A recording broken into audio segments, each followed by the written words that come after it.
Hello friends, तो कैसे हैं आप सब। मेरी डेली ब्लॉग में आपका स्वागत है।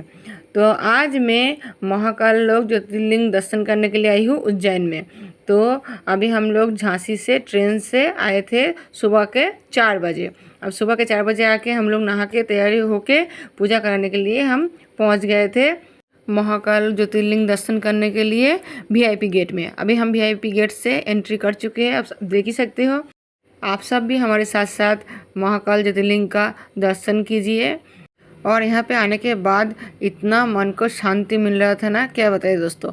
और अगर आप भी यहाँ पे आना चाहते हो तो मेरे इस फुल वीडियो को अच्छे से देख लेना। यहाँ पे मैंने सारे कुछ बता रखी हूँ कि कैसे आना है, कहाँ से हम आए हैं और कितना खर्चा हुआ है यहाँ पे आने के लिए, और कितना कौन सा मंदिर हमने देखा है और कितने दिनों में देखा है, सब कुछ आपको इस वीडियो में बताऊंगी। तो सबसे पहले मैं यही बताना चाहती हूँ कि हम लोगों ने 2 दिन का टूर प्लान किया था। सबसे पहले महाकालेश्वर ज्योतिर्लिंग का दर्शन किया, उसके बाद 2 नंबर गेट से बाहर निकल के बड़ा गणेश जी मंदिर दर्शन किया था, और उसके बाद हम आ गए थे गढ़कालिका मंदिर। ये भी बहुत ही प्रसिद्ध मंदिर माना जाता है। यहाँ पे माता कालिका का मूर्ति है। गढ़कालिका माता दर्शन के बिना उज्जैन की यात्रा अधूरा माना जाता है, इसलिए यहाँ का दर्शन जरूरी है। यहाँ पे और एक गणेश जी भगवान का मंदिर है, वहाँ पे भी हम लोगों ने आए थे। और वहाँ आने के बाद यहाँ पे गोमाता बहुत सारे रखे हुए थे, तो यहाँ पे गोमाता के चारा खिलाया जाता है और ये बहुत ही शुभ माना जाता है। और यहाँ पे आके मेरे बच्चों ने तो बहुत ही इंजॉय किया था और गोमाता को चारा भी खिलाए थे। इसके बाद हम लोगों ने ऑटो पकड़ के आ गए थे काल भैरव मंदिर में, जो भैरवगढ़ में अवस्थित है। महाकालेश्वर ज्योतिर्लिंग मंदिर से लगभग 8 से 10 किलोमीटर दूरी पे है ये भैरवगढ़। स्कंद पुराण में बाबा महाकालेश्वर की इस नगरी को शमशान तथा सिद्ध क्षेत्र नाम से बुलाया गया है। इस स्थान पर प्राचीन काल से ही ऋषि मुनि संत तांत्रिक अघड़ी पूजा साधना करते आए हैं और उन्होंने यहाँ पे सिद्धियाँ भी प्राप्त किए हैं। उज्जैन के सेनापति श्री काल भैरव महाकालेश्वर भगवान शिव के रौद्र रूप है तथा जागृत अवस्था में विराजमान है। इस मंदिर में रविवार के दिन दर्शन और पूजा करने का विशेष महत्व है। यहाँ पे मदिरा का प्रसाद चढ़ता है। भगवान श्री काल भैरव की भक्तों के आंखों के सामने ही ग्रहण करता है। मान्यता है कि भगवान श्री काल भैरव की दर्शन मात्र से ही भक्तों को शत्रुओं, तांत्रिक क्रियाओं, भूत प्रेत भगाव तथा अन्य क्रिया रोग से मुक्ति मिल जाती है। श्री काल भैरव के दर्शन के बाद भैरव जी की किशोर रूप में विराजमान श्री ब्रिकांत भैरव जी के दर्शन मिल जाएगा। अब हम यहाँ से ऑटो पकड़ के आ गए थे मंगलनाथ मंदिर, उज्जैन का बहुत ही प्रसिद्ध मंदिर मंगलनाथ मंदिर। यहाँ पर मंगल ग्रह की सभी दोष को निवारण करने के लिए प्रसिद्ध है। इस स्थान को मंगल ग्रह के जन्म स्थान भी कहा जाता है। किसी भी व्यक्ति की कुंडली में मंगलिक दोष तथा मंगल खड़ा रहता है, वो यहाँ पे आकर एक बार पूजा अवश्य कराते हैं। इस मंदिर में मंगल दोष निवारण पूजा पद्धति बहुत ही अद्भुत और विशेष है। इस मंदिर में विभिन्न प्रकार की पूजा कराने के लिए अलग अलग प्राइस लिया जाता है। मंदिर संप्रदाय की तरफ से सारे सूचना दिया जाता है। अब हम लोग यहाँ से पूजा कराने के बाद आ चुके थे वापस ऑटो पकड़ के भगवान श्री कृष्ण जी के गुरु संदीपनी गुरु के आश्रम में, जो कि महाकालेश्वर मंदिर के लगभग 5 किलोमीटर दूर पर अवस्थित है। ये आश्रम ऋषि संदीपनी के तपस्या स्थली तथा भगवान श्री कृष्ण के शिक्षा स्थल भी है। द्वापर युग में भगवान श्री कृष्ण की विद्यारंभ संस्कार ऋषि संदीपनी द्वारा ही हुआ था। गुरु संदीपनी ने श्री कृष्ण को पट्टी पट्टी मंत्र सिखाए थे, जो कि ये परंपरा आज भी चल रही है। इस आश्रम में 64 दिनों के शिक्षा में श्री कृष्ण भाई बलराम के साथ 14 विद्याएं और 64 कलाएं यहीं से सीखे थे। इस आश्रम में 6000 वर्ष पुराना शिवलिंग स्तंभ है, जिनको ऋषि संदीपनी ने अपने तपस्या के बल तथा बेलपत्र के द्वारा उत्पन्न किया था। और दोस्तों यहाँ पे एक बड़ा सा तालाब भी है और तालाब में हम लोगों ने सभी ने देखा था कि कछुआ भी रहते हैं। तालाब के चारों ओर एक एक करके हमने बहुत सारे कछुआ भी यहाँ पे देखे थे। और आप सब देख सकते हो आगे आगे कितना सुंदर करके 64 कलाओं को कितना अच्छे से यहाँ पे दर्शाया गया है और हम सभी ने ये देखे थे। और आप भी कभी उज्जैन में महाकालेश्वर ज्योतिर्लिंग दर्शन के लिए आओ तो यहाँ पे संदीपनी आश्रम में ज़रूर आना दोस्तों।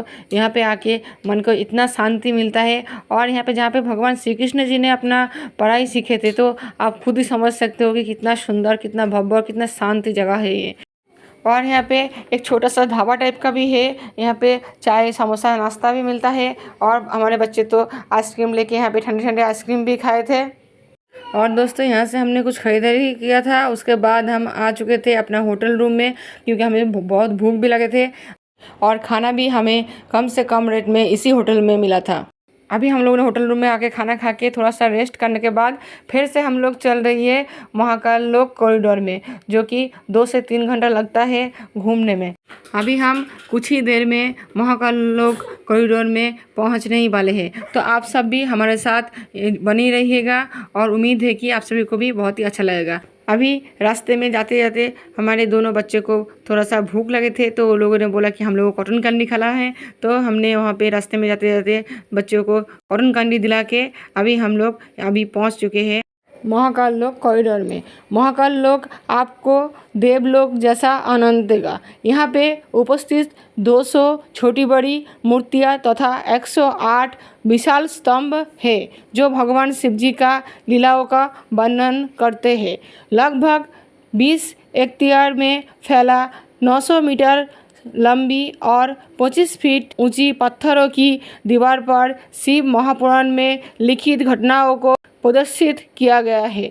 महाकाल कॉरिडोर में एक नाइट गार्डन भी है जो कि रात्रि समय देखने में बहुत ही आनंद देता है। बहुत ही भव्य दृश्य है। हमें बहुत ही अच्छा लगा था दोस्तों। हमने यहाँ पे शाम के टाइम ही आए थे और शाम के जो नाइट व्यू थे वो बहुत ही अच्छा लगा था। यहाँ पे आप देख सकते हो कितना सुंदर मुनि ऋषियों ने बैठ के ध्यान किया था, वो सीन भी यहाँ पे अच्छे से प्रदर्शित किया गया है।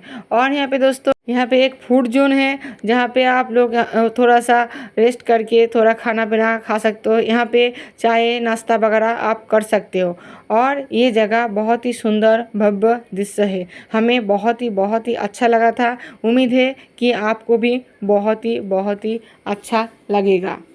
और यहाँ से थोड़ी ही देर में हरसिद्धि माता के मंदिर है। हम लोग पहले रामघाट संध्या आरती देखने के लिए चलेंगे। हरसिद्धि माता मंदिर के सामने से ही चलेंगे। वापस आने के समय हरसिद्धि माता मंदिर के संध्या आरती दिखेंगे। इस मंदिर के पास शिप्रा नदी के तट पर उपस्थित है रामघाट, जो कि यहाँ का सबसे प्राचीन पवित्र घाट माना जाता है। मोक्षदायिनी और उत्तरावाहिनी शिप्रा नदी के तट पर श्राद्ध पक्षों में ही नहीं बल्कि आम दिनों में भी हजारों भक्तों यहाँ पे पितृदोष तर्पण पूजा अर्चना और अन्य कर्मों कांड के लिए यहाँ पे आते हैं। मान्यता है कि भगवान श्री राम ने अपने पिता दशरथ और माता कौशल्या का तर्पण भी यहाँ पे किया था, इसलिए इसे रामघाट कहा जाता है। अभी रामघाट से हम वापस आने के टाइम एक दुकान पे लिशिता रुक गए थे और रुक के सनग्लासेस पसंद कर रहे थे। तो लिशिता को एक के बाद एक दिख रहे थे लेकिन पसंद ही नहीं आ रहा था। फिर मुश्किल से एक पसंद है। रामघाट से हम वापस आ गए थे हरसिद्धि माता मंदिर के अंदर। यहाँ का संध्या आरती का भव्य दृश्य हमें देखना था, इसलिए हम पहुँच चुके थे मंदिर में। हरसिद्धि माता मंदिर बहुत ही प्राचीन और उज्जैन नगर के प्रमुख मंदिरों में से एक है।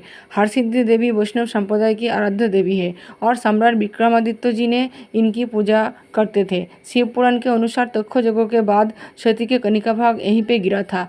और दोस्तों केवल नाइट में ही नहीं, दिन में भी हम यहाँ पे आए थे। बहुत सारे वीडियो मेरे चैनल पे दे रही हूँ, आप लोग देख लेना। और यहाँ से हम प्रसाद भी लिए थे। महाकालेश्वर मंदिर के पास ही यहाँ पे एक दुकान पे धूप बिक रहे थे और दुकान वाला भैया ने हमें बता रहे थे कि यहाँ पे जो मेन मंदिर में फूल पुष्प पूजा में चढ़ाया जाता है, उसी फूल से पुष्पों से ये धूप बनता है। और दोस्तों आप कभी यहाँ पे आए तो यहाँ से धूप जरूर खरीदें। और दोस्तों यहाँ पे हमारा 2 दिन का 2000 रुपये होटल खर्चा लगे थे और खाना पीने में 800 रुपये, और 4-5 जो मंदिर हमने घूमे था उसके लिए 500 रुपीज़ लगे थे। और हम ट्रेन से झांसी से हम उज्जैन तक आए थे, उसमें भी हमारा बहुत कम खर्च में हम आ गए थे। और दोस्तों ये वीडियो कैसा लगा कमेंट में ज़रूर बताना। अच्छा लगे तो एक लाइक कमेंट और शेयर कर देना। मिलते हैं नेक्स्ट वीडियो में। Tata bye bye.